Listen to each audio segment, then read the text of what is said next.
Hello guys, in this video I'm going to show you how you can unsubscribe from the newsletter in the LEROY MERLIN app. But first I just want to mention, please don't forget to subscribe to my channel, because at 10,000 subscribers I'm going to show you my whole YouTube revenue statistics and growth strategy, how to make money online. So let's jump into it. Open the app, then go to your profile on the bottom right corner.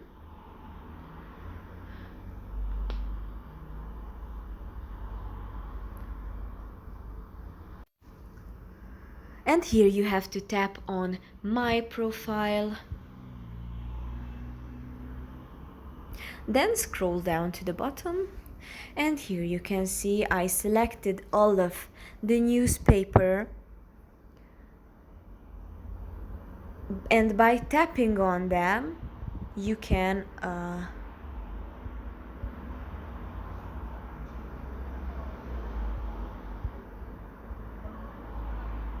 remove.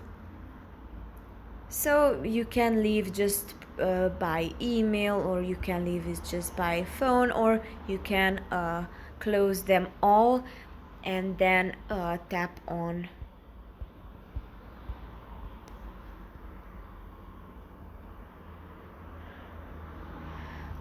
subscribe. Then it's removed. That's pretty much for this video. I hope it was helpful for you. If it was, please consider subscribing, and see you in the next one.